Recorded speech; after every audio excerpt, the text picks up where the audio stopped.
ప్రజలకు అక్కడ ఇల్లు కట్టడానికి కూడా వాళ్ళకి ఆర్థికంగా సహకరించడం జరుగుతుంది. అందు గురించి ఎలాంటి వ్యాఖ్యలు జగ్గారెడ్డి గారి గురించి మీరు చేస్తే ఖచ్చితంగా మీపైనే పబ్లిక్ విశ్వాసం పోతుంది. ఖచ్చితంగా ఆడ పట్టాలు ఇవ్వడం జరుగుతుంది. ఇల్లు కట్టుకోవడానికి కూడా వాళ్ళకు ప్రభుత్వం తరఫున సహకరించడం జరుగుతుంది. సదాశివపేట పట్టణంలో కాంగ్రెస్ పార్టీ కార్యకర్తల సమావేశం చేయడం జరిగింది. అదేవిధంగా సంక్రాంతి శుభాకాంక్షలు ప్రజలందరికీ తెలియజేస్తూ మరియు పత్రికా విలేకరులకు మీడియా సోదరులకు అందరికీ హృదయపూర్వక నమస్కారాలు. ఎందుకంటే ఈ మధ్యన ఏదైతే మేము చేసేది చెప్పుదామనుకుంటే ప్రతిదానికి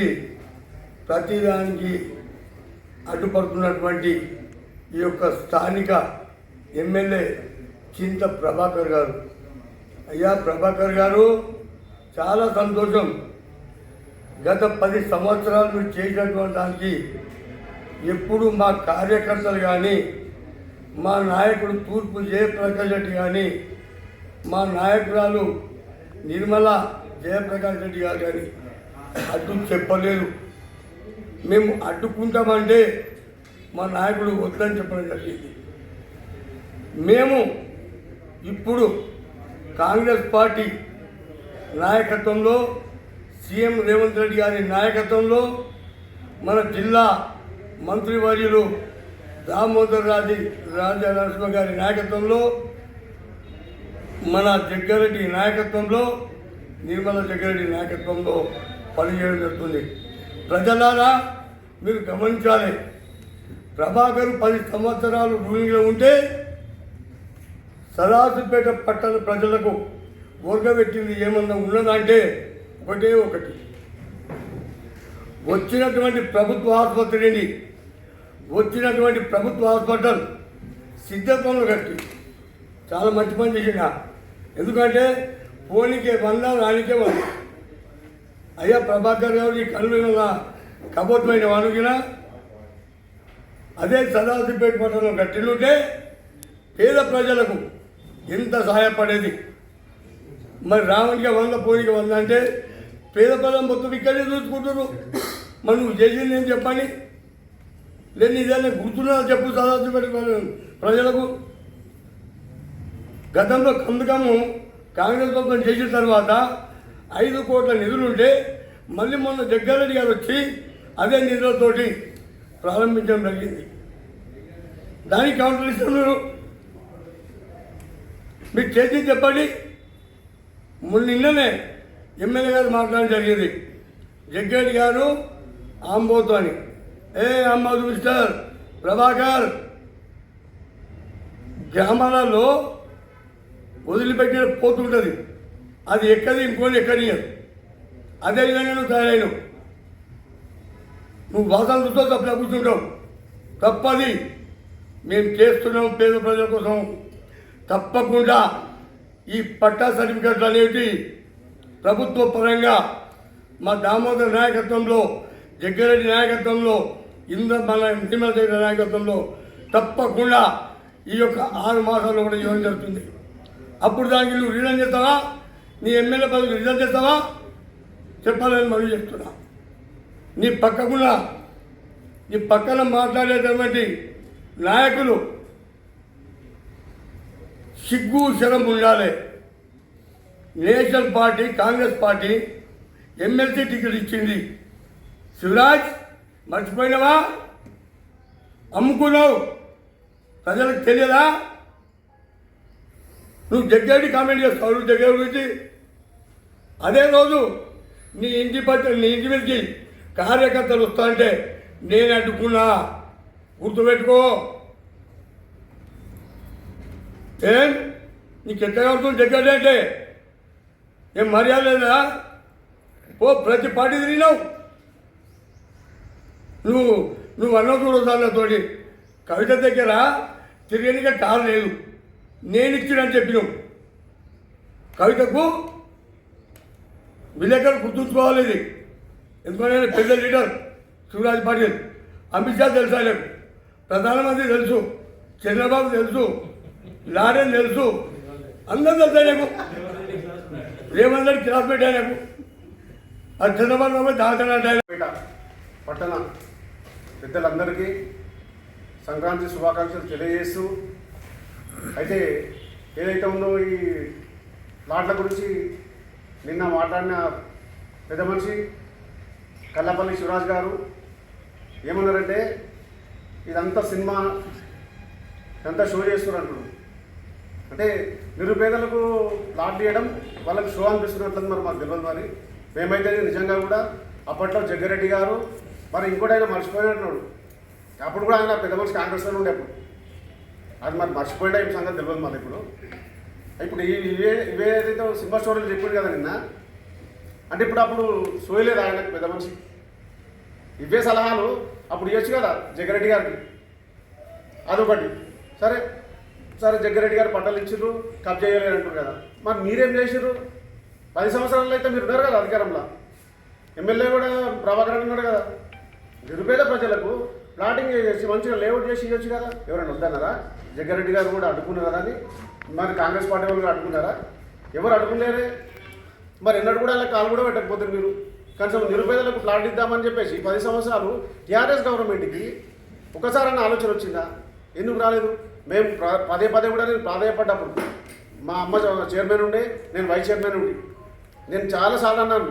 ఎవరికి? మన గౌరవనీయులు మన మాట ఇస్తే మడవ తిప్పని చింతా ప్రభాకర్ అన్న ఎమ్మెల్యే గారికి చాలాసార్లు అన్న నిరుపేదలకు ఆ ప్లాట్ ఇస్తే గుర్తుంటుంది అన్న మనకు టీఆర్ఎస్ గవర్నమెంట్ అంటే లేదు దాని గురించి నువ్వు మాట్లాడకు. అప్పుడు కూడా ఆ రింగ్ రోడ్ విషయంలో మాట్లాడినట్టే ఈ దాని గురించి కూడా మాట్లాడిండు. నేను అన్నా ఎందుకంటే పేదల ప్లాట్ ఇస్తే గుర్తుపెట్టుకుంటారు కదా, ఎవరు ఇచ్చిర్రు ఏం సంగతి అనేది గుర్తుపెట్టుకుంటారా పెట్టుకోరా? వాళ్ళు కంపల్సరీ గుర్తుపెట్టుకుంటారు. వాళ్ళు చచ్చినా వాళ్ళ పిల్లలు తరతరాలు గుర్తుంటుంది. ఎవరు ఇచ్చిర్రు? అరే పలానా ఎమ్మెల్యే ఇచ్చిరని చెప్పేసి ప్రతి ఒక్కరికి గుర్తుంటుంది. నేను టీఆర్ఎస్ గవర్నమెంట్లో అప్పుడు నేను ఉన్నప్పుడు కూడా నేను చాలాసార్లు గుర్తు చేశాను అన్న వాళ్ళకి ప్లాట్ ఇద్దామని అని చెప్పేసి. అప్పుడు ఏం ఆలోచన రాలేదు. సరే ఇప్పుడు ఈరోజు జగ్గారెడ్డి గారు నిరుపేదలకు ప్లాట్ ఇద్దామనే వరకు మీకు ఎందుకు కడుపు అంటున్నది? అయ్యోదా చెప్పండి. మరి ఇచ్చేద్దాం అని చెప్పేసి మీరు ధర్నారోగులు లేని, రస్తారోగులు లేండి, నిరాహార దీక్షలు లేదు, మళ్ళీ నిరుపేదలకు ప్లాట్ ఇవ్వద్దు అని చెప్పేసి. ఇది ఎంత న్యాయం అండి అసలు? పేదలకు ప్లాట్ ఇస్తే మీకు ఎందుకు అంతగానో ప్లాట్ మాట మీకు లేదు. మీరు రండి, మీరు కూడా రండి, మాతో కలిసి చేయండి. జగ్గారెడ్డి గారితో కలిసి పనిచేస్తామంటే చేయండి. మనం చేసేది కూడా అందరికీ కూడా ఏంటంటే నిరుపేదలకు ఎవరికైతే ఇల్లు లేవు, వాస్తవానికి పాపం 30-40 సంవత్సరాల సంది కిరాయి ఉన్నోళ్ళు ఎంతమంది ఉన్నారు? మాకు డబుల్ బెడ్ ఉన్నది కూడా ఏం చేసి ల్యాటర్ తీసారు. అరే ఎంత అన్యాయం అండి. నిన్నగాక మొన్న వచ్చినోడికి ల్యాటర్లో మనకి వచ్చింది 30-40 సంవత్సరాల సంది. వాళ్ళు ఇక్కడ వచ్చి ముసలోళ్ళు కూడా అయ్యారు, వాళ్ళకి డబుల్ బెడ్రూమ్ రాలేదు. మీరు దాంట్లో న్యాయం చేయాలంటారు. నిజంగా కూడా 30-40 సంవత్సరాల సంది కిరాయికి ఎవరున్నారు, ఎవరు నిరుపేదలని చెప్పేసి నువ్వు ఎంక్వైరీ చేయడానికి రాలేదు ఆ రోజు. ఇప్పుడు చూడండి పిఎస్ఎంఎల్ దగ్గర ఆంధ్రోలు వాళ్ళు లేరు అసలు. మరి ఒక అప్లికేషన్ పెట్టారు, వాళ్ళ పేరు ఎవరు పెట్టారు? వాళ్ళకి వచ్చినాయండి ఎంత అని చెప్పి. సదాశివపేటలో నిరుపేదలు లేరా? ఇప్పుడు ఆంధ్రాలో ఉన్నారు. మీరు ఒకసారి డబుల్ బెడ్రూమ్ కూడా ఎంక్వైరీ చేయండి. ఎక్కడెక్కడ పనిచేసేలోకి వచ్చినాయి అన్న పేర్లు ఒకసారి మీరు కూడా ప్రెస్ బుక్గా చెప్తున్నా, ప్రెస్ వాళ్ళు కూడా ఒకసారి మీరు చెక్ చేయండి. అప్పుడు ఒక 2-3 ప్రెస్ సోదరులకు కూడా ప్లాట్ డబుల్ బెడ్రూమ్ ఇవ్వమంటే నిజంగా కూడా ప్రెస్ మీట్లో ప్రెస్ వాళ్ళు కూడా చాలా మీరు లేరా? నిరుపేదలు ప్రెస్ ఉన్న దాంట్లో కూడా వాళ్ళకి ఏమంటే కూడా కొత్త చెప్పులు టైర్ చెప్పులు వేసుకుని అరిగిపోయినాయి పాపం వాళ్ళకి. దానికి రికమెండ్ నేను కూడా చేశాను. మా శివస్వామి ప్రెస్ రిపోర్టర్ కాదు ఆయన. ఇంకా కొంతమందికి నన్ను ఇయ్యన్నా ఎందుకు ఉత్తగా, అది సగం ఎందుకు ఇస్తా ఉత్తగా? వాళ్ళు నిజంగా కూడా కిరాయికున్నారు, వాళ్ళకి ఇయ్యండి అన్న అని చెప్పేసి నేను చాలాసార్లు బతిమలాడుకున్నా. నేను మరి ఎంఆర్ఓ కూడా రిక్వెస్ట్ చేసినప్పుడు ఇయ్యండి సార్, ఇయ్యండి మేడం పాపం అంటే లేదు పెద్ద పని చెప్తారు ఇస్తాము, ఎమ్మెల్యే గారు చెప్తారు ఇస్తామన్నాను. అంటే ఈ నిరుపేదలకు బెడ్రూమ్ డబుల్ బెడ్రూమ్ మీద కూడా రికమెండ్ కావాలంటే అది అర్థం కాకొచ్చింది. మళ్ళీ అదేవిధంగా ఏంటంటే నేను ఆయన ప్రెస్ మీట్ చేయడం చాలా అన్యాయం అది. ఎందుకంటే నిరుపేదలకు డబుల్ బెడ్రూమ్ ఇవ్వాలి, మళ్ళీ ప్లాట్లు కూడా కంపల్సరీ వాళ్ళ ప్లాట్ ఇవ్వాలి. ఇస్తే ఏముంది? మీ ఇంట్లోకి ఇచ్చేటుందా, మా ఇంట్లోకి ఇచ్చేటట్టు గవర్నమెంట్ ల్యాండే కదా అది. కాబట్టి ఇవన్నీ కళ్ళబొల్లి మాటలు అనేది మీరు చెప్తున్నారు, దౌర్జన్యాలు అనేవి మీ చేసే శాతం నచ్చకనే మేము ఈరోజు పక్కకు వచ్చినాం. మళ్ళీ కూడా ఈరోజు మీరు మా శివరాజ్ గారు అట్లా మాట్లాడడం అయితే చాలా అన్యాయం అది. ఆయన ఏం మాట్లాడుతున్నా ఆయనకు అర్థం కాకొచ్చింది. ఆ రోజు జగ్గారెడ్డి సాబ్ ఉంటే ఆయన ఇవన్నీ సలహాలు ఆ రోజు ఎందుకు గుర్తు రాలేదు. అది ఇయ్యండి ఆ రోజు ఇట్లా చేసామన్నా ఇబ్బందికి ఇట్లా ప్లాట్ చేసామని చెప్పేసి. కాబట్టి నోరు అదుపులో పెట్టుకోవాలని చెప్పేసి మా అన్న శివరాజానికి చెప్తున్నాము. ఇష్టం వచ్చినట్లు ఇక ఆయన ఏ పార్టీలో పోతాడో నాకేం తెలుసు అన్న. ఏ పార్టీలో పోతే ఆయన ఇష్టం. పోనీ ఎంఐఎంలో పోతాడా, పోనీ ఇప్పుడు కొత్తగా కవితమ్మ పార్టీ పెడితే అందులో పోనీ నాకేం చేసి ఉంటుంది ఆయన. ఎవరి ఇష్టం వాళ్ళకి పార్టీలో పోవడం. కానీ ఇట్లా ఇష్టం వచ్చినట్లు మాత్రం నోరు జారద్దని చెప్పేసి మా అన్నగారికి మరొకసారి హెచ్చరిస్తున్నాం. आज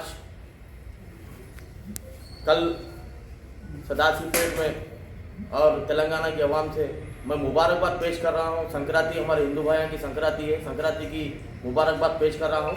और कल जो बीआरएस पार्टी वाले जो दावेदार जो बीआरएस के हक में चिंता प्रभाकर साहब की फेवर में और माजी मिनिस्टर हरीश राव साहब के फेवर में जो बात कर रहे हैं बीआरएस के फेवर में, मैं एक ही सवाल कर रहा हूँ। जो अकबर भाई बड़े आदमी कौम के बड़े आदमी बोल के बोलते हैं, कौम में बड़े आदमी का नाम अकबरुद्दीन साहब का लेते हैं, मैं उनसे सवाल कर रहा हूँ, क्या अकबर भाई जब जग्गा रेड्डी साहब पुरानी खंदकम रोड सदाशिवपेट में लाए थे, वहाँ मुसलमान थे, मुसलमान के गरीब औरतें कितने बार चिंता प्रभाकर साहब के घर को फिरे, कितने बार आपके घर को फिरे, हमारे घर चले गए, हमारे घर तोड़ दिए, हमारे को रहने का छत नहीं है, सहारा नहीं है बोल के। जब अकबर भाई को समझ में नहीं आया क्या, आज बोल रहे जग्गा रेड्डी साहब गरीबों के लिए जो जगह खरीद के रैतू से लिए थे, वो जगह को रोकने वाले का नाम चिंता प्रभाकर साहब और आपके साबिका मिनिस्टर हरीश राव साहब, जो वो गरीबा वहाँ गए थे कब्जे के लिए, जब पुलिस वालों को लगाकर मार के हकालने वालों का नाम चिंता प्रभाकर है। यही अकबर भाई का नाम है। बीआरएस पार्टी में रहते तो जो जितने भी कार्यकर्ता हैं वहाँ का नाम ले लो भाई। आप लोग वहाँ का रूल था, की रूल था। तो मैं ये गरीबा जो मुसलमान के फिरे थे खमतखम रोड के, डबल बेडरूम गिलो, हमारे को छत तो भी रहता, हमारे को सहारा तो भी रहता बोल के, जब याद नहीं है क्या गरीबा सदाशिवपेट के, आज जग्गा रेड्डी साहब आकर मैं प्लाटा दे रहा हूँ, जब मेरी हुकूमत नहीं थी आज मेरी हुकूमत है मैं दे रहा हूँ बोल के वादा कर रहे, तो ये झूठा वादा कर रहे जग्गा रेड्डी साहब बोल के गुमराह कर रहे सदाशिवपेट की आवाम से। हाँ, और ये जो ईदगाह 3 एकड़ ईदगाह कांग्रेस गवर्नमेंट, जब वैएस राजशेखर रेड्डी साहब सीएम थे आंध्र प्रदेश के, जब फरीदुद्दीन साहब माइनॉरिटी मिनिस्टर थे, जब फरीद साहब माइनॉरिटी मिनिस्टर थे, जब भी चिंता प्रभाकर साहब ईदगाह की जमीन के से रोकने का से कितनी कोशिश करे, जग्गा रेड्डी साहब और फरीद साहब, रामागौड़ साहब माजी म्यूनसिपल चेयरमैन और कलीम भाई है जिंदे हैं, रामागढ़ साहब भी जिंदे, मैं भी हूँ उसमें ईदगाह गिलाने में की रोल हमारा लतीफ मैं भी हूँ, नागलाता अशोक कुमार साहब भी है, फरीद साहब का तो इंतकाल हुआ, फरीद साहब के ऊपर झूठे बातें बोल रहे हैं वो। मैं अकबर भाई से एक ही डिमांड करूँ, सदाशिवपेट के मुसलमानों से आप माफी मांगना पहली फुर्सत में। चिंता प्रभाकर साहब नहीं गिले ना बीआरएस गवर्नमेंट गिले, चिंता प्रभाकर साहब सदाशिवपेट के मुसलमानों को गुमराह करे, वहाँ कब्जा करो, जाके मारा खाओ बोल के पुलिस वालों के, मगर अलाटमेंट नहीं करे। आप जो बोल रहे 3 एकड़ ईदगाह अलाटमेंट कराएं बोल के, अलाटमेंट कराने वालों का नाम फरीद साहब, रामागौड़ साहब, कलीम भाई, लतीफ, नागलाता अशोक कुमार और जग्गा रेड्डी साहब का की रूट था। जग्गा रेड्डी साहब दुनिया का मेहनत करके लास्ट कैबिनेट मीटिंग में वैएस राजशेखर रेड्डी की लास्ट कैबिनेट मीटिंग में 3 एकड़ ईदगाह गिले और सदाशिवपेट के मुसलमान गरीबा है, पैसे नहीं बन सकते, उसका वैल्यूएशन 30,000 रुपये, 90,000 में 3 एकड़ जमीन गिलाने वालों का नाम जग्गा रेड्डी साहब है। आप जो बोल रहे अलाटमेंट करें गलत बात है, गुमराह करें। अकबर भाई मैं पहली फुर्सत में बोल रहा, मुसलमानों से माफी मांगना, कौम से माफी मांगना। आप कौम के बड़े दावेदार बोल के जो बोल रहे थे गलत है, वो माफी मांगना नहीं। क्या फरीद साहब का तो इंतकाल होगा, फरीद साहब खबर में से उठकर जाता, हालांकि बोलना क्या ख्वाब में आके अकबर भाई मैं गिलाई हूँ ना, फिर कहीं को चिंता प्रभाकर साहब का नाम ले रही बोल के, आप गलत है। वो अल्फाज को आप वापिस लेना, ये डिमांड है हमारा। और ये भी बोल रहा हूँ मैं, कभी चिंता प्रभाकर साहब 10 साल तुम्हारी गवर्नमेंट थी, कितने शंकुस्थापना न करे, माइनॉरिटी कमेटी हाल बोल के 17 नंबर वार्ड में आशू खाने को कमेटी हाल बना तुम बोले, तुम नारे नहीं फोड़े, ये चिंता प्रभाकर साहब नहीं फोड़े। कब तक गुमराह करती मुसलमानों को, कब तक तुम चिंता प्रभाकर साहब की फेवर में बात करती, मुसलमानों को गुमराह कब तक करती तुम? अकबर भाई ये गलत है। आप सदाशिवपेट की आवाम से, मुसलमानों की और कौम से माफी मांगना। పట్టణ ప్రజలకు సంక్రాంతి శుభాకాంక్షలు। మరి విషయం ఏమనగా నిన్న టీఆర్ఎస్ పార్టీ వాళ్ళు ప్రెస్ మీట్ ఇవ్వడం జరిగింది. ఎందుకంటే ఇప్పుడు జగ్గారెడ్డి, మా తూర్పు జయప్రకాష్ రెడ్డి మా అన్నగారు నిరుపేదలకు ఇల్లు ఇద్దామని జాగాల గురించి మాట్లాడడం జరిగింది. దాని విషయంలో వీళ్ళు కౌంటర్ ఇచ్చారు. గతంలో కాంగ్రెస్ వ్యక్తులు పట్టాలు అమ్ముకున్నారు అవి ఇవన్నీ. మరి అప్పుడు ఎవరు గతంలో జగ్గారెడ్డి దగ్గర 2012లో ఉన్న వ్యక్తులే మీరు, మళ్ళీ మీరే అమ్ముకొని మీ నిందలు మంది మీద ఎందుకు వేస్తారు? అయినా ప్రజలకు పంచుకొని 5,300 పట్టాలు ఇస్తే అమ్ముకున్న వ్యక్తులు మీరు. ఇప్పుడున్న టీఆర్ఎస్ వాళ్ళందరూ జగ్గా నెంబర్ నోలే. మీరే తప్పు చేసి మీరే చేసి మంది మీద నిందలు ఎందుకు వేస్తారు మీరు? మేము కంపల్సరీ అన్ని పథకాలు ఇచ్చినాం. రేషన్ కార్డు ఇచ్చినాం, సన్న బియ్యం ఇచ్చినాం, ఉచిత కరెంట్ ఇచ్చినాం, రైతు బంధు రుణమాఫీ ఒకటేసారి చేసినాం. కంపల్సరీ ఇందిరమ్మ ఇల్లు 5 లక్షల రూపాయలు కొట్టించినాం. కావాల్సింది అనుకోలేదు. ఈ ఇల్లు కూడా పట్టాలు కూడా